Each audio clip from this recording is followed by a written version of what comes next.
This is what a shaved blue and red healer looks like. So, are you telling me that's it? That's why Bluey is black and Bingo is white. Lately, there's a really weird obsession on the internet that every cartoon has to have characters of color no matter what. They don't say it nicely, it's more like a sneaky demand, and if they don't get it, they get angry and explode.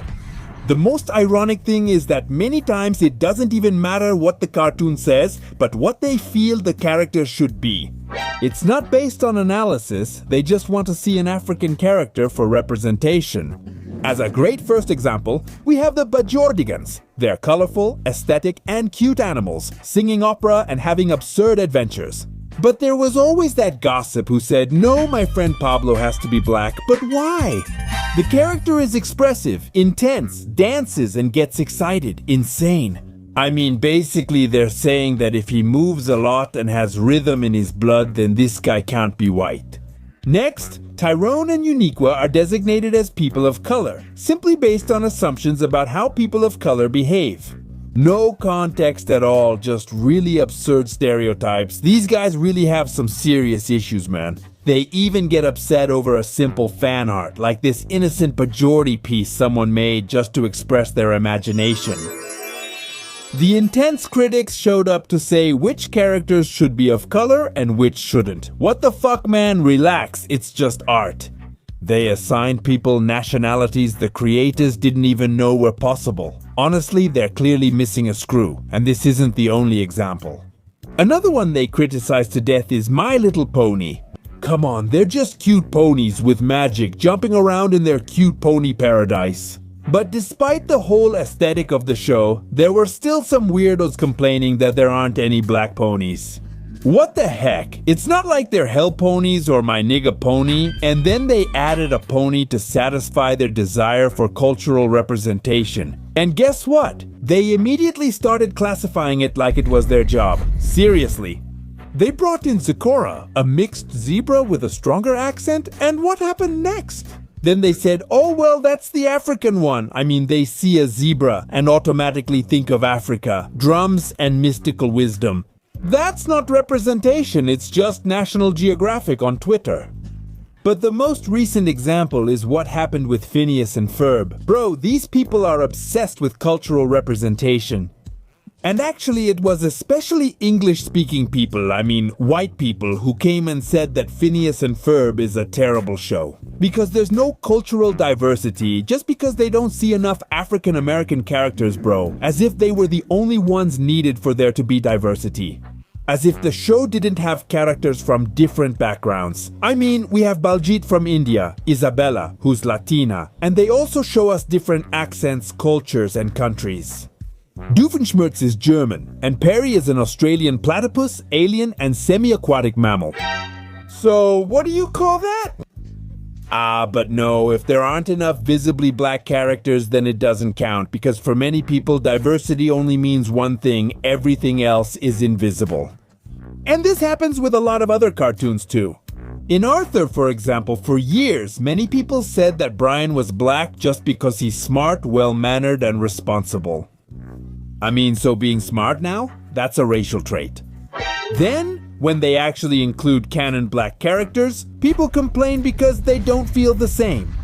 If it doesn't match their old fantasy, it's no good. In Rugrats, Tommy and the others are big-headed babies, but Susie Carmichael was burdened with all the responsibility of representing the black community. She had to be polite, mature, strong, and morally superior, while the others could be chaotic and brainless. No problem, because of course, the character of color can't be a mess, can't make mistakes, and has to be the example and educate the rest. Seriously? Is that real inclusion? In Hey Arnold, it's even more absurd. The show is super diverse. There are Latinos, immigrants, accents, real neighborhoods, human stories.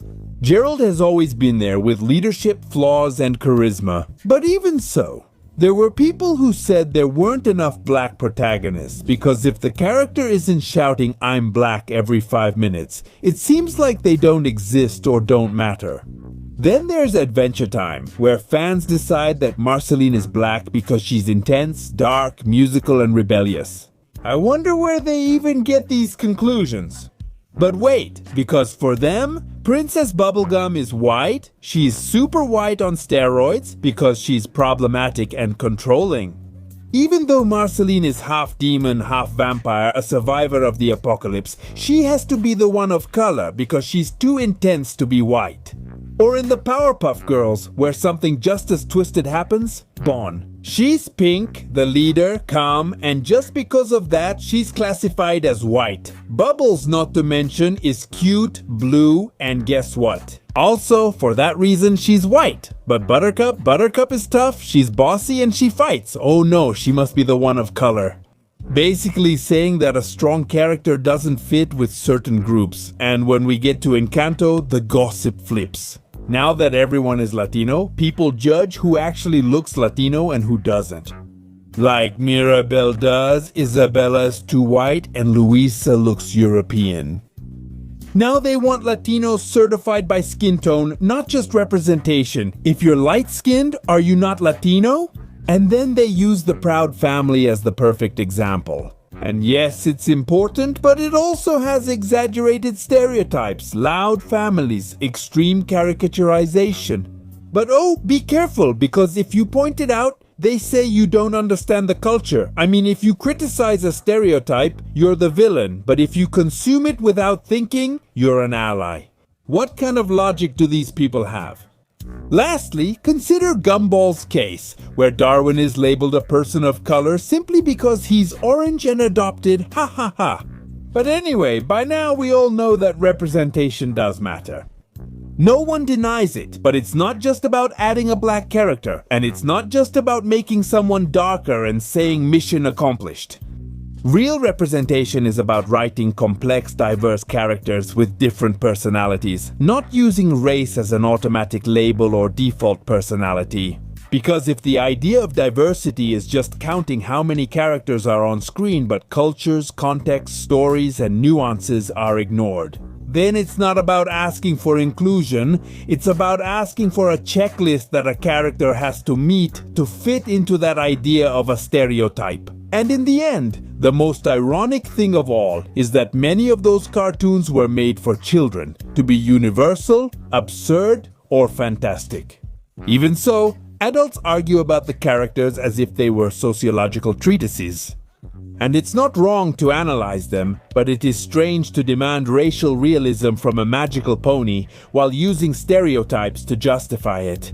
In short, not every character has to represent someone, and not all diversity fits into a single category.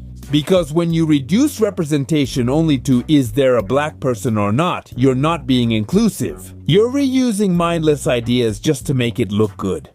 Because if for you, dancing, shouting, being intense or tough automatically means a person of color, and being calm, not nerdy, or a leader means white. So you're not breaking stereotypes, you're just reinforcing them, but with moral ego? Or just tell me, what color is Dory or Nemo, or are they just fish? And that's it. But anyway, friends, tell me, what do you think about this? Also, do you think that to solve all this, they should just put CJ in every cartoon? And had you already noticed all these crazy things the internet is saying? Leave your answers in the comments, and I'll see you in the next video.